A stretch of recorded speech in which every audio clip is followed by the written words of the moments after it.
This is Talking My Walking. I am Rodrigo Ribeiro, and today I'm going to talk about it is not culture versus nature, it is culture in the web of nature. Any kind of society, human or animal, develops, is born and develops in the web of nature. It is not separated from nature. It is part of an ecosystem, and it is wrong to believe that in one side we have culture, we have, in the case of human beings, that we have societies, civilizations and culture, and in the other side we have nature. When this becomes the dominant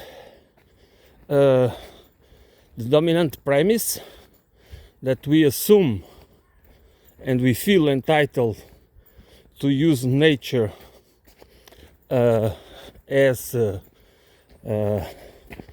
resources to do whatever we want to do for profit, we can never forget that most of what we do is motivated by the pursuit of profit and accumulation of wealth.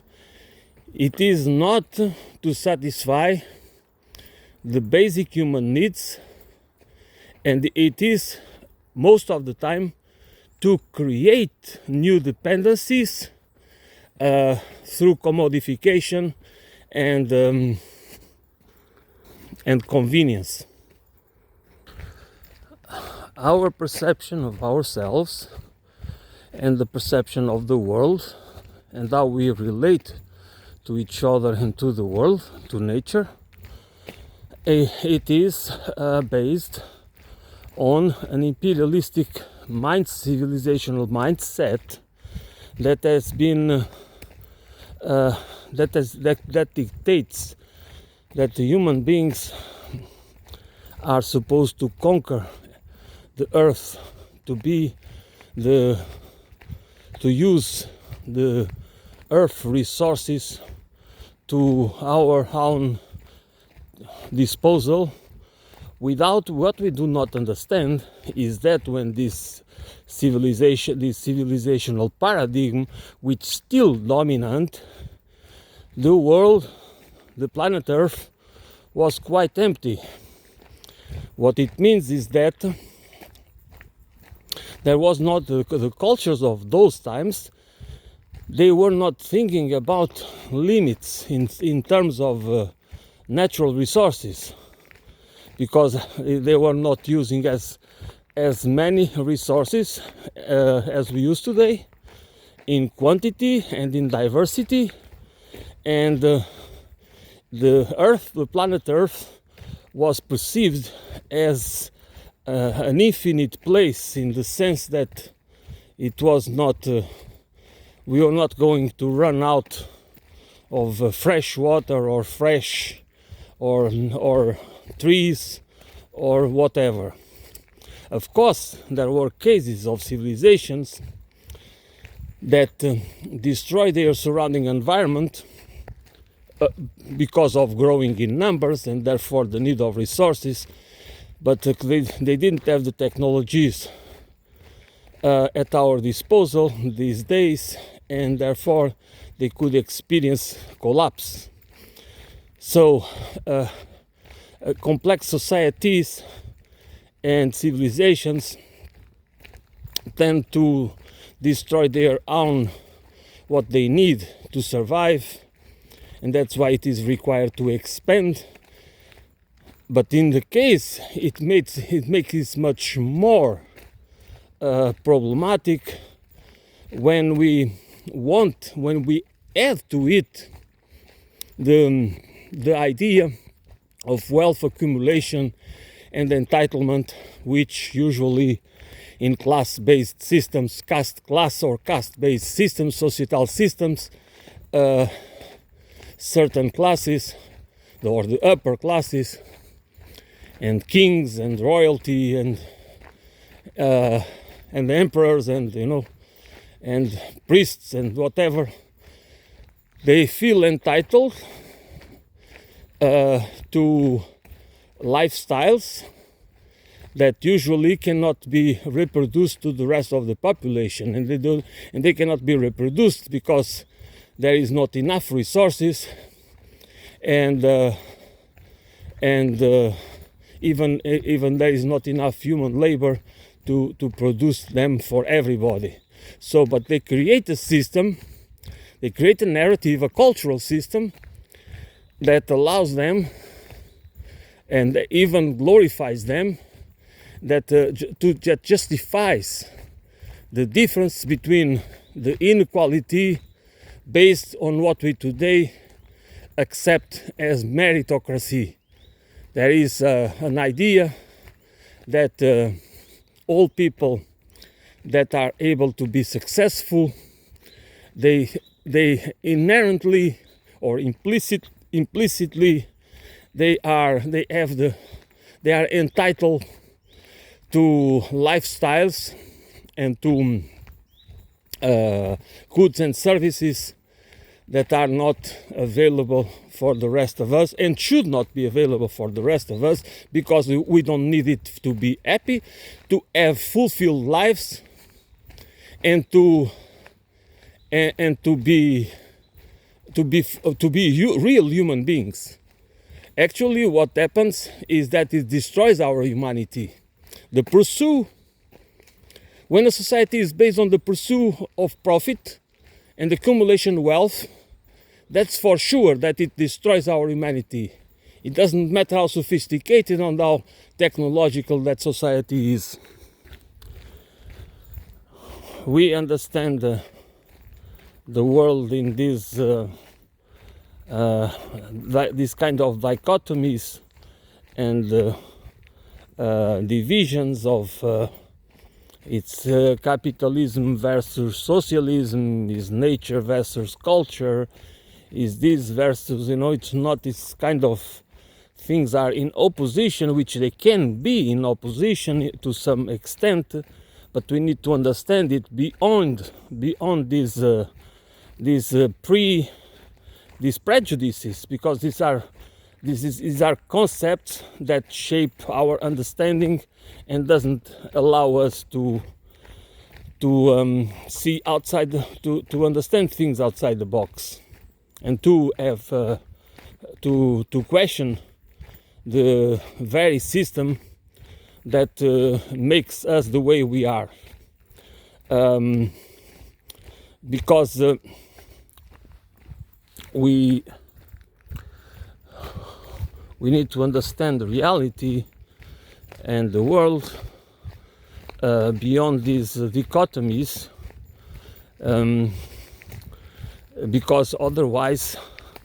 because we need to understand where and how the genesis and the reasons why caste and class based societies were formed, because they are not natural, they are not part of our innate condition.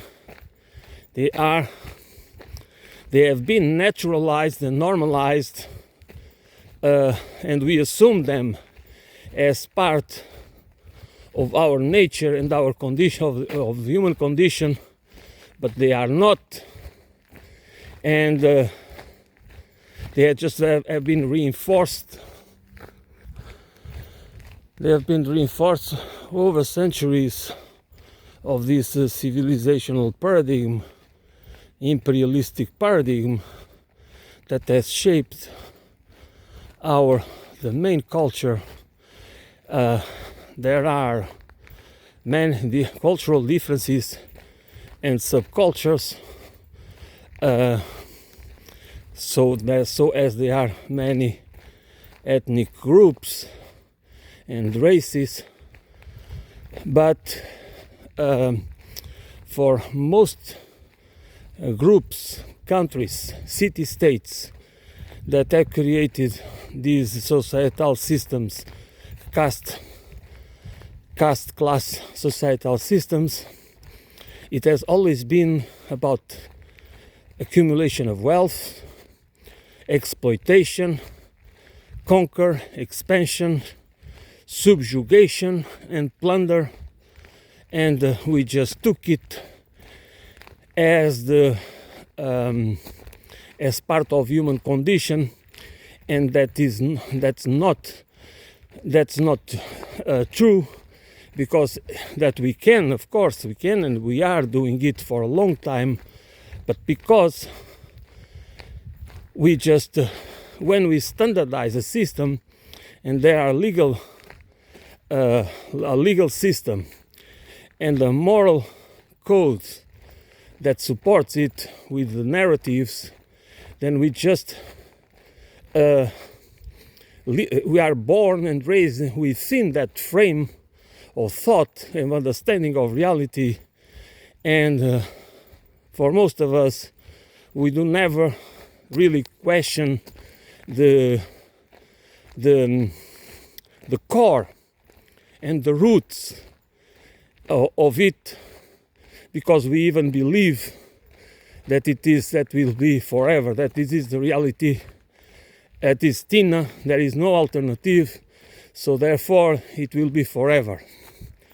So and we just keep betting on technofixism and technoscientism in order to fix the problems that are civilizational, that are cultural problems. They are problems, ideological problems, that are produced. The problems, the reality that make us believe in a certain order of the world is produced by the people that are at the top, that control society. They are more or less part of the 10% of the population at the top of the social pyramid, and they are the ones that produce the legal system, that create the laws, that design the laws, and create the narratives that for the rest of us. So what most of us think it is our interpretation of the world, it's not exactly our interpretation of the world. It is eventually a personal interpretation of a set of narratives that shape the world in a certain order for us. And of course, since our lives are experienced as separate living organisms, we do have our own interpretation. But it doesn't mean that we have an original interpretation or an original concept or view of the world.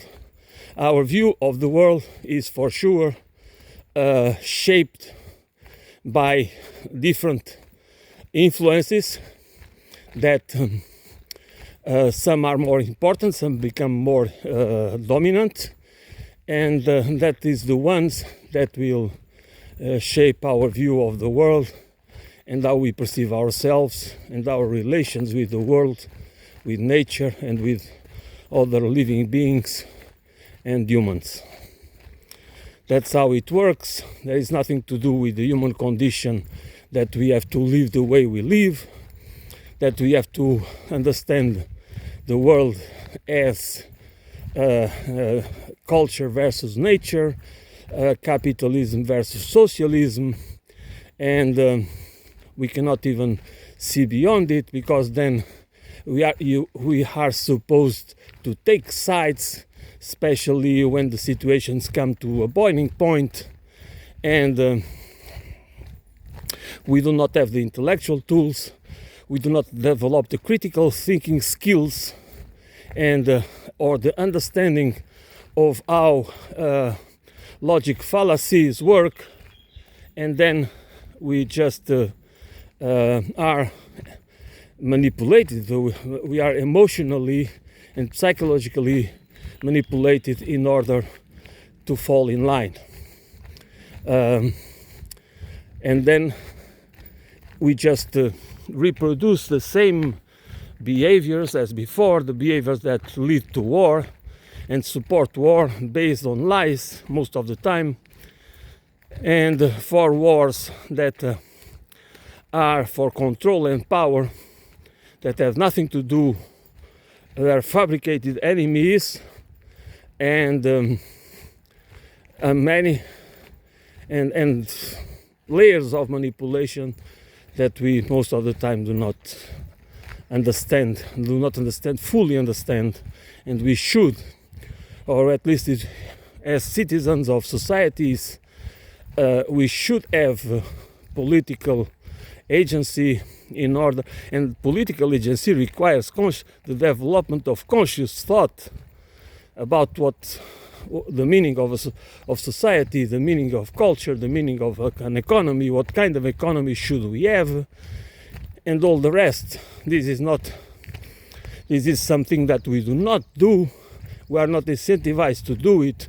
We are just incentivized to be consumers and spectators, and to engage, to use our free time, the time that we are not, that we should, part of it, use for a better and conscious understanding of how the system works and the meaning of so many things that influence our lives, that influence our how we perceive ourselves, and we just engage in beer and circus, and then we go back to fulfill our duties as workers and as members of a family, and then we just never pose a real threat to the powers that be, that always use us as that's the meaning of a caste and class-based society,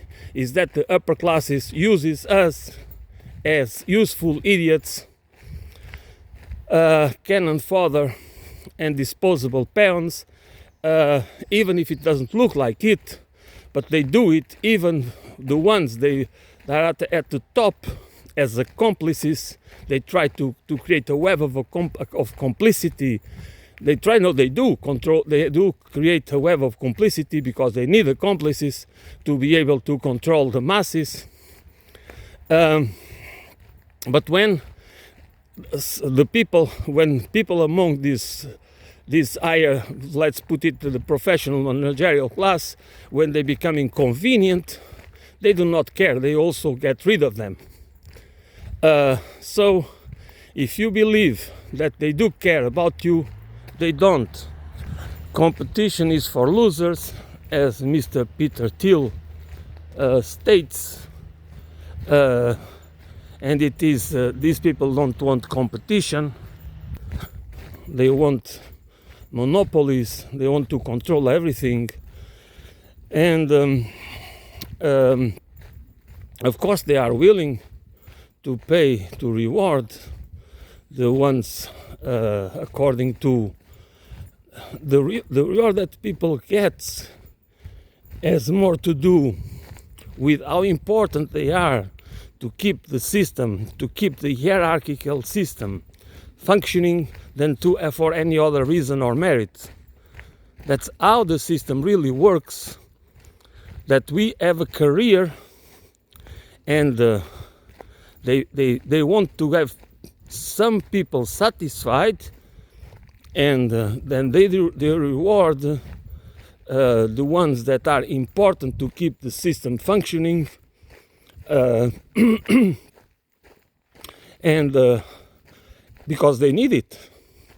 They cannot do it alone, but that's also because now we have these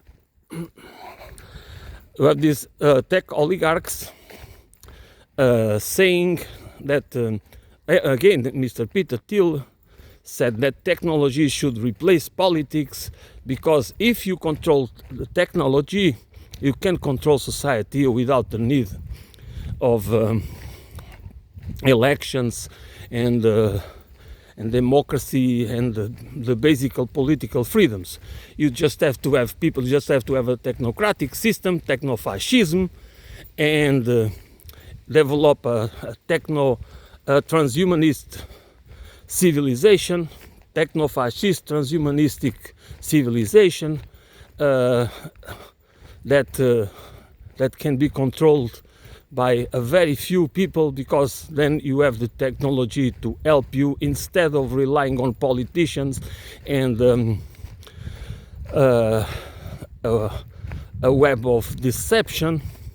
You rely on technology for control and power.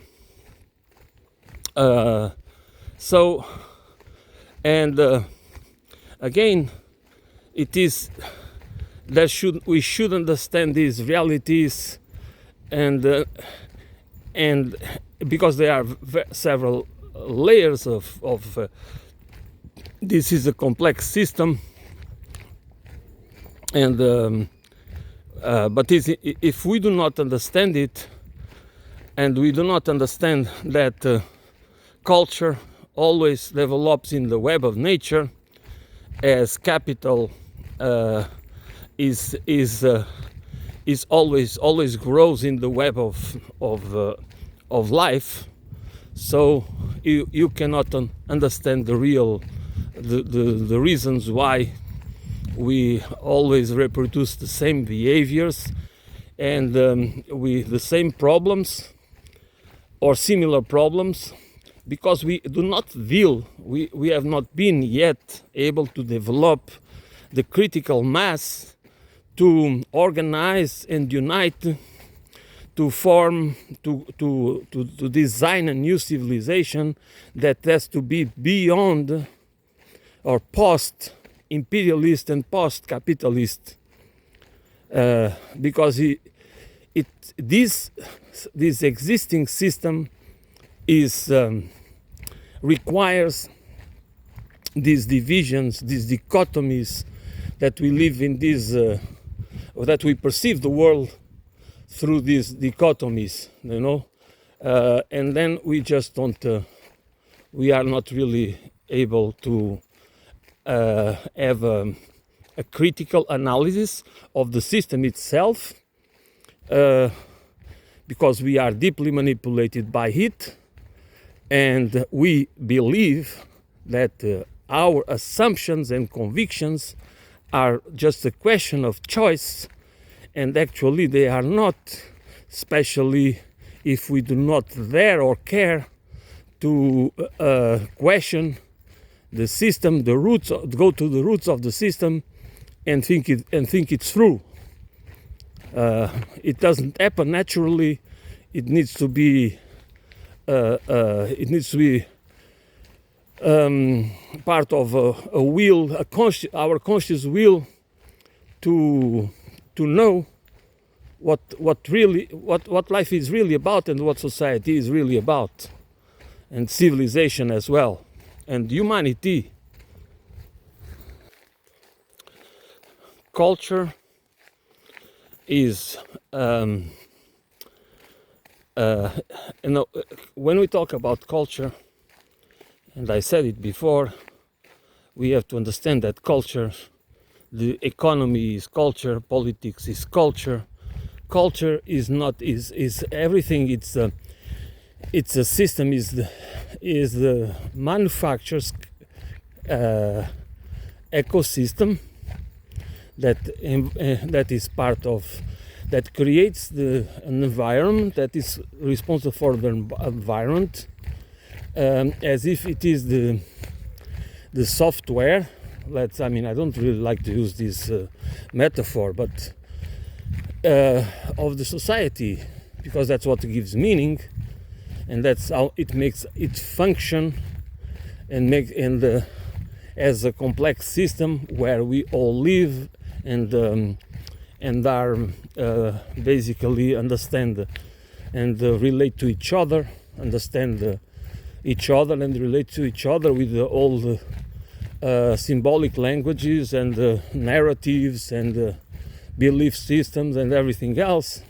And of course that culture is everything, and we do need to understand that this concept of culture as this comprehensive concept of the culture identity and system grows and is part of the web of nature. That's the point of it. It doesn't appear out of nothing, as we do not live in a social void, even as we do not live in the social void, or we could not develop or grow, understand ourselves who we are in the social void. Culture also doesn't exist in the nature void. That's why culture evolves in a symbiosis as part of our group of people living in a particular environment. In that interaction with that environment produces that specific culture. So it is a process that cannot be separated from nature. It's not, in spite of being the possibility that we can have so many different cultures. All of them are part of. They exist in the web of nature. They don't exist in the void. I believe we need to think in a system, to think about designing, thinking about a civilization that is beyond the paradigm, the capitalism and imperialism. But we should not think. We should talk about, discuss it, not also beyond the any kind of fundamentalism. We need to understand exactly it as a process that requires us to think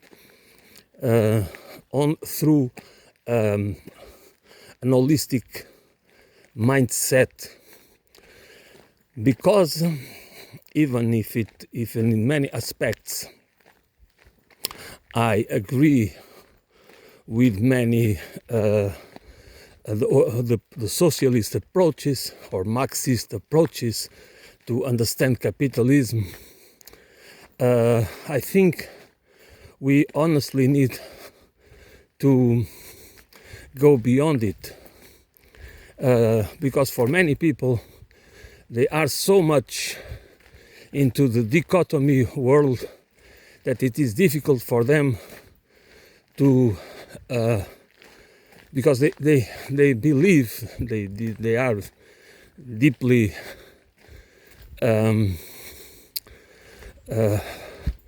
propagandized,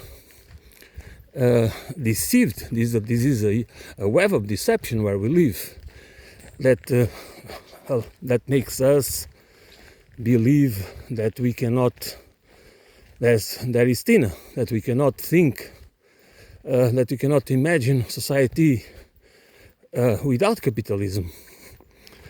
As somebody said, which I don't remember who, that it's easier to imagine the end of the world than the end of capitalism.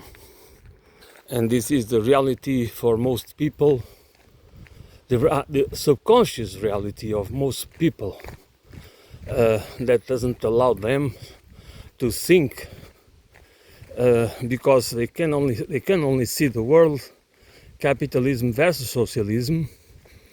And then if socialism doesn't work, if socialism is flawed, if socialism is this and that, and is a lot of negative things, so therefore it's better that we what can we do but to accept the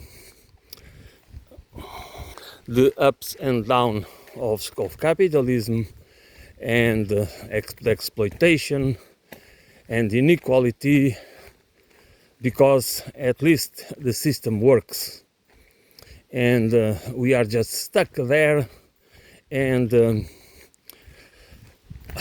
the rhetoric, the socialist and Marxist rhetoric, is very difficult for.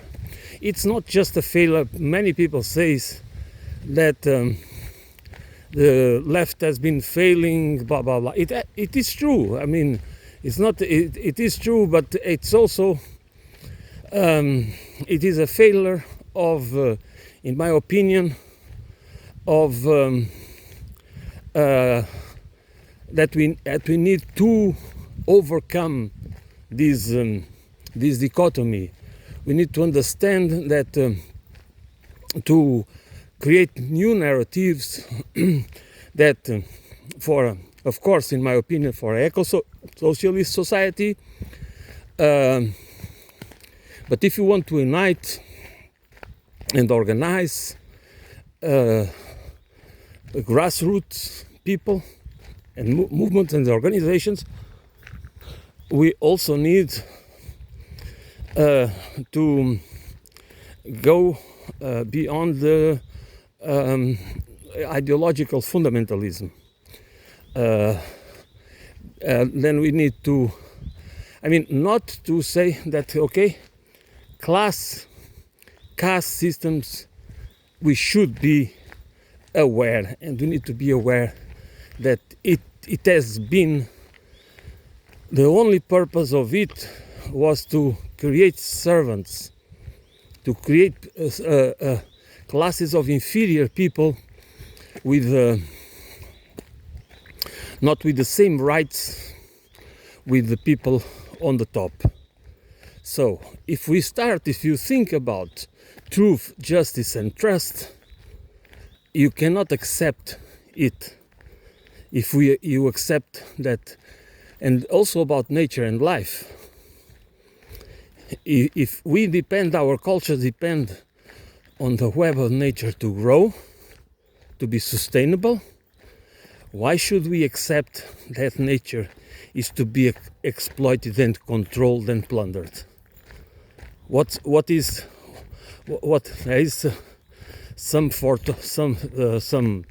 there is justice in that. Is that correct? Does it allow us to become better beings, behaving like that, and being shaped in our behavior and our perception being shaped by it, as all of us are, to a certain, some more, some less, of course. Is it really the way to become to develop that we can develop our spiritual being, our to evolve as spiritual beings? That for so many of us it's important, but we don't understand that our spirituality it has to be found in our incarnated life, how we interact with each other, how we interact with nature, what kind of economy do we have, is there justice and truth and trust matters or not?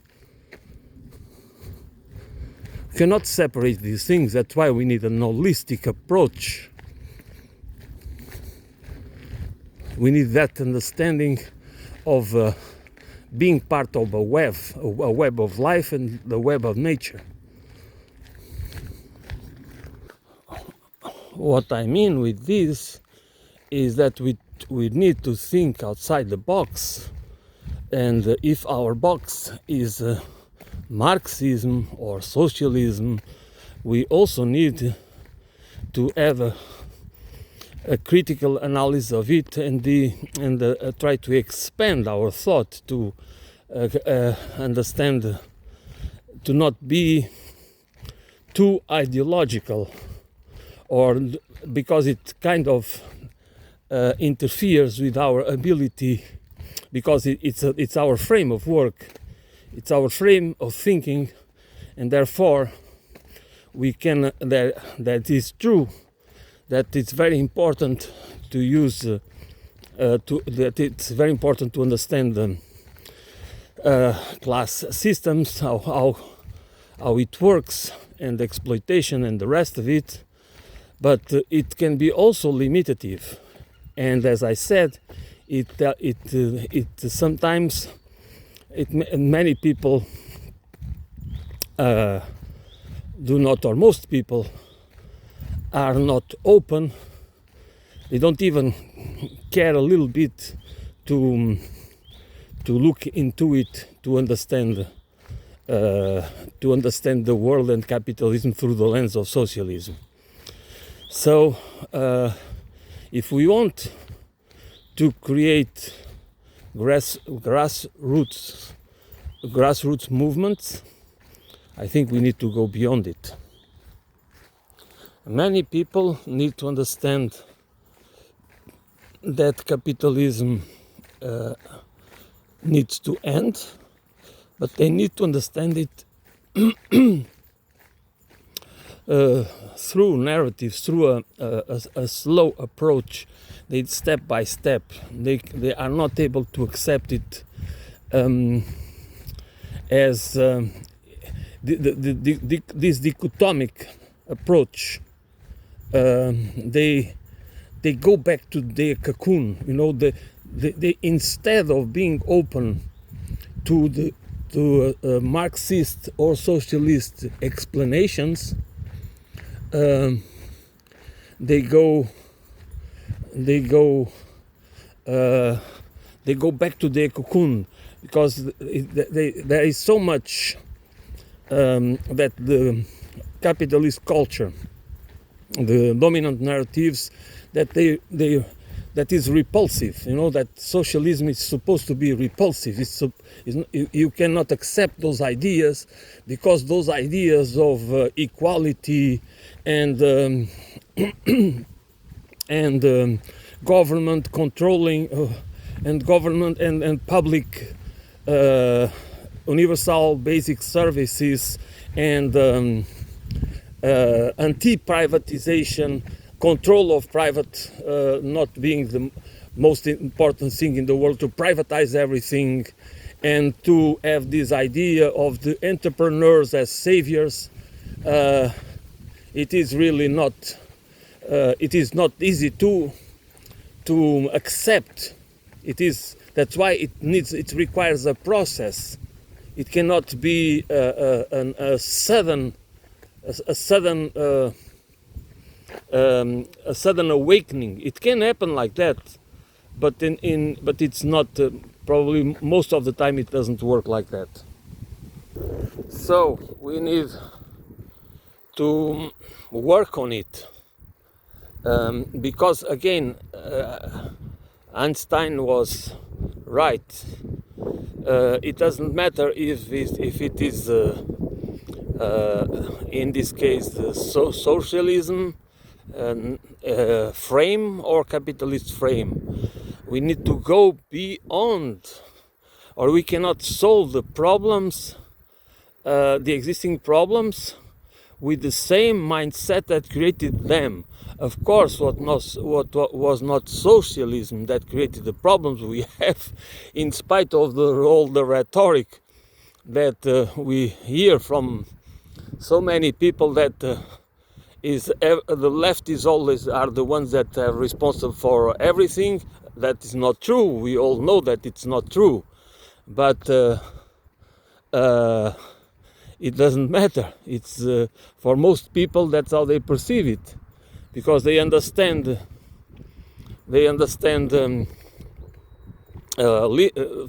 liberals and liberal progressives, and the center left are supposed to be leftists. They are all capitalists, but somehow they are supposed to be leftists. We have to understand that, okay, social democracy, it has worked for a while, because it was a countermeasure to avoid the spread of socialism. But that was still capitalism.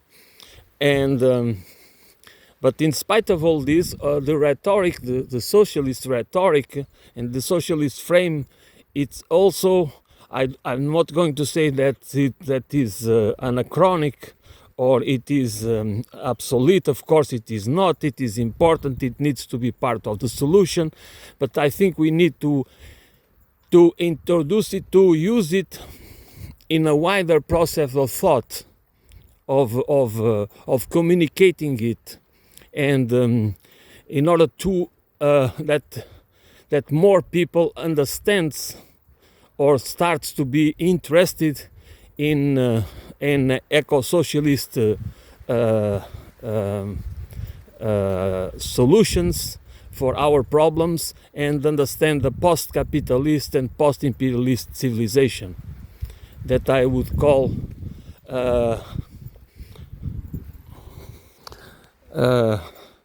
which I call the ecological holistic civilization, with a social and ecological political economy that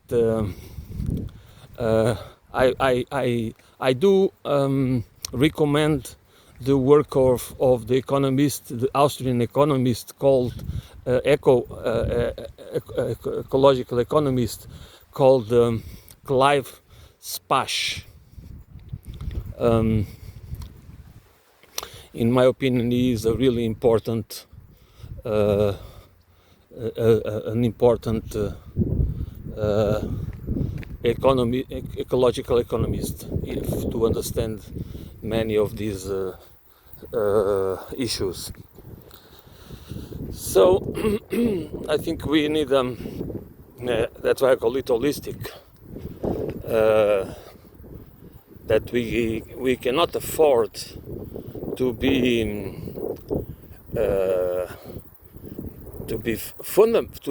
ideologically fundamentalists. That's the point.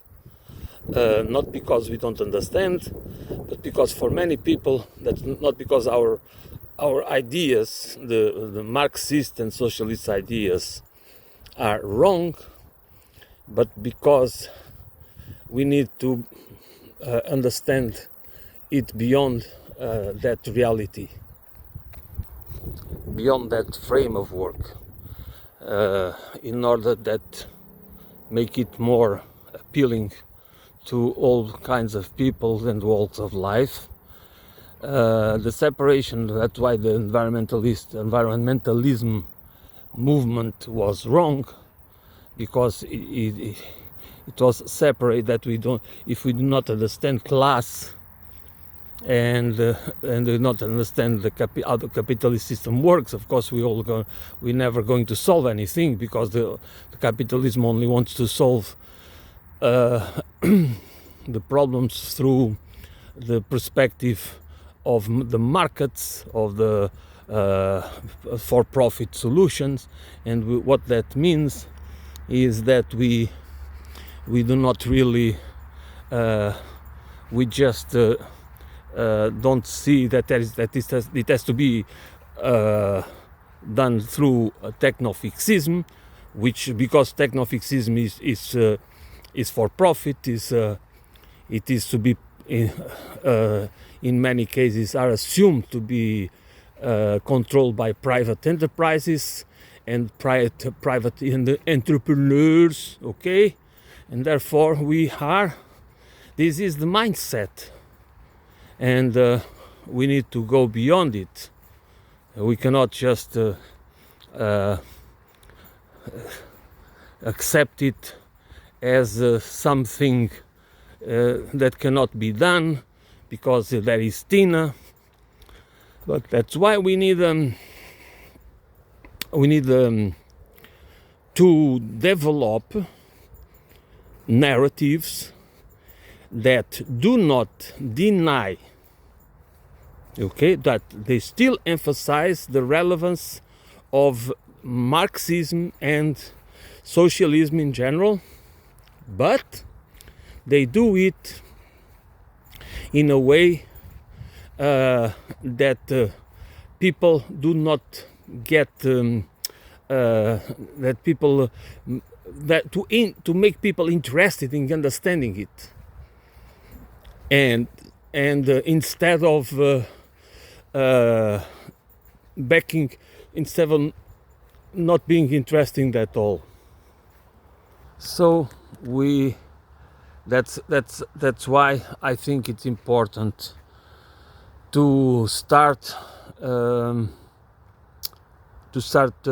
understanding that these dichotomies, these perspective, this dichotomic lens, do not help us go to the roots of the problems and understand them in a holistic, in a comprehensive way, to help us to make more people interested in thinking, in being involved, not just as part of some intellectual curiosity, but as a process, a conscious process of transformation. Because without that conscious process of transformation, people will not engage with the strength, with the identity, with as it is required to for real change. And the consciousness of where we are and where we want to be, it is part of a process where consciousness, or the development of conscious understanding of where we are and where we need to be, it's imperative. It's not optional. It is imperative, and we need to understand it in a holistic way, as a web, as a systemic web. We need to understand it as part of the web of nature, not as separated or dichotomic, but as part of a system. Okay, I think I'm going to end here for today. I want to develop this subject because I think it's one of the most important. It's a very important point. There are many points to develop, but for today I need to end it here. So thanks for listening. Until soon. I will be back soon.